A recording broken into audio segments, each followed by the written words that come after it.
nosso convidado de hoje é o Dr. José Ricardo dos Santos Lu Júnior. Ele é o CEO da Lide China. É também o gerente institucional do BNZ Advogados. É um prazer tê-lo conosco. É uma honra estar aqui no seu programa. Muito obrigado pelo convite. Nós que agradecemos. Por favor, nos fale sobre 5G. O que é que mudará no mundo face ao 5G? O 5G ele vai mudar o modo como nós vivemos, em todos os aspectos, mas principalmente no sentido de velocidade da conexão.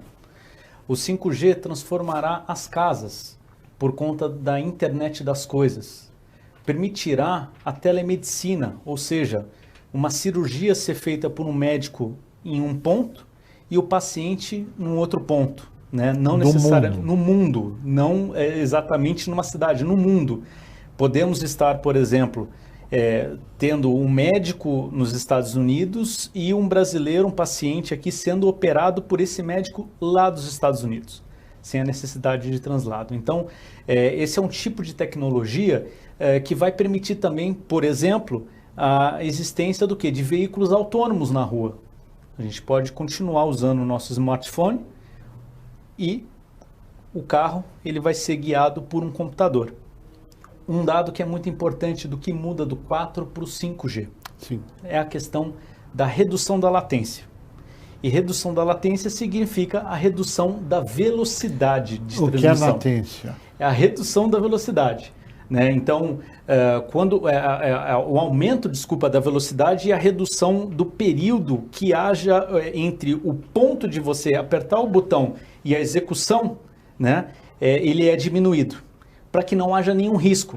Imagine, por exemplo, um veículo autônomo em que haja uma latência de 4G. Isso pode causar um acidente. Com certeza. Então, essa diminuição da latência permite uma velocidade de conexão maior. Bom, na verdade, nós temos hoje dois polos se degladiando. Existe um polo chinês, existe um polo americano, debatendo o tema e a importância. Na sua avaliação, por quê? Não é só o bem-estar das pessoas, não é só a possibilidade de cirurgia. Que eu estou aqui, faço a cirurgia na China ou nos Estados Unidos. O que é a mais que tem nisso? O que é que tem de militar? O que é que tem de segurança nacional?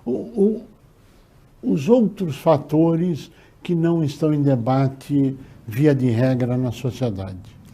A tecnologia 5G vai revolucionar a sociedade a tal ponto que quem for o detentor dessa tecnologia vai liderar o mundo. Então é uma questão de uma disputa também geopolítica. E é por isso que temos visto essa guerra comercial já existente entre Estados Unidos e China sendo acirrada por conta da tecnologia 5G. Agora, vamos aprofundar mais ainda. Existem eleições nos Estados Unidos, o presidente Trump tentando se reeleger e o candidato Biden tentando se eleger ou reeleger vice-presidente, etc. Mudaria alguma coisa na política americana, na sua avaliação, ou não, independente de quem vença as eleições? Olha, olhando sobre o ponto de vista brasileiro, né, temos acompanhado aí uma certa aproximação do presidente da República, Jair Bolsonaro, com Trump, né? Isso pode ser reduzido com aí uma eventual eleição do Joe Biden, né? E por incrível que pareça, os chineses hoje têm tido um maior receio do ingresso do Joe Biden como o presidente eleito do que o Trump, porque os chineses afirmam que o Trump ele já é previsível, ou as suas ações e as suas atitudes elas podem já ser esperadas, né, de uma certa reação ou outra. E já na questão do Joe Biden, eles ainda não têm ainda uma ideia exatamente sobre quais são as implicações. O que é importante nós analisarmos, independentemente da eleição americana, é o nosso interesse nacional. Onde nós vamos chegar agora. Na sua avaliação, Brasil, ele tem vários desafios nessa escolha. Uma delas é que é o maior consumidor de bens, produtos e serviços do Brasil na balança internacional. Eu queria responder primeiro essa pergunta para chegar na próxima. Por favor, sua avaliação. Olha, o Brasil, os dois maiores parceiros comerciais do Brasil são a China e os Estados Unidos. Sem dúvida. A relação comercial de importação e exportação Brasil-China no ano de 2018 e também no ano de 2019 foi respectivamente de 100 bilhões de dólares. 100 bilhões. 100 bilhões de dólares americanos em 2018 e esse feito foi repetido em 2019. Já em relação à pauta de Brasil e Estados Unidos, em 2018 foi de 58 bilhões e depois em 2019 foi de 59 bilhões.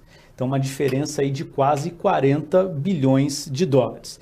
A China é o maior parceiro comercial do Brasil desde 2009 e foi o primeiro país na América Latina a chegar à cifra de 100 bilhões de dólares com a China. Foi o primeiro país aqui no continente a chegar nessa cifra. O desafio, ele passa agora também por uma relação comercial. Sem dúvida alguma.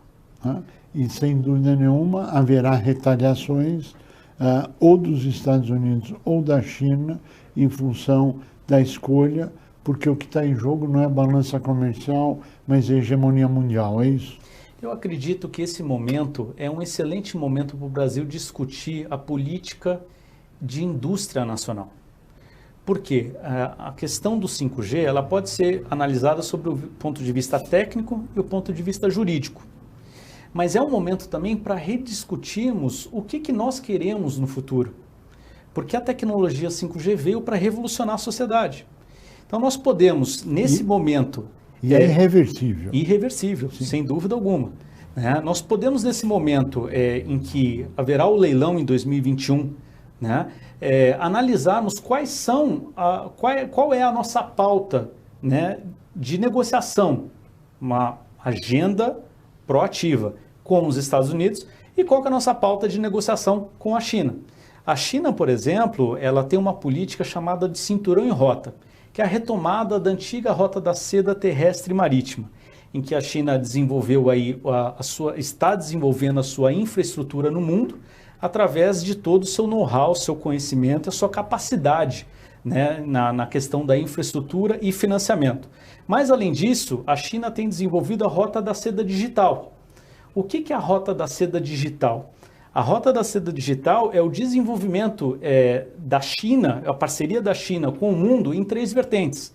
Uma delas é a telecomunicação 5G, a outra é o comércio eletrônico e a última é a questão das cidades inteligentes.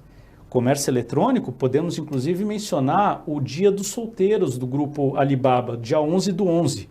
Em 2017, esse número ele tem aumentado substancialmente. Em um único dia, eles conseguiram, em 2017, fazer vendas no volume total de 25 bilhões de dólares americanos. Em 2018, isso foi para 30,8 bilhões de dólares americanos. Em 2019, foi para 38,4 bilhões de dólares americanos. Pouco tempo atrás, essa cifra ela equivalia a 365 dias de comércio eletrônico no Brasil. Então, nós podemos receber essa tecnologia, esse know-how, essa transferência de tecnologia para quê? Para desenvolver o polo industrial brasileiro. Eu não tenho dúvida que a relação que nós temos entre Brasil e China pode trazer aí diversos benefícios para o Brasil, sobre o ponto de vista de manufatura inteligente, de inteligência artificial, internet das coisas e outras tecnologias. Eu relembro aqui aos telespectadores que basicamente o que nós temos hoje é muito pequeno se comparado ao investimento que a China faz em ciência, tecnologia e inovação. A China, ela investe anualmente 2% do seu PIB em inovação. Que é quanto? Trilhões de dólares. Trilhões de dólares por ano. Por ano. Em tecnologia. Então, quando se fala de 5G, quantas pessoas estão trabalhando no desenvolvimento tecnológico da China? Você tem esse dado?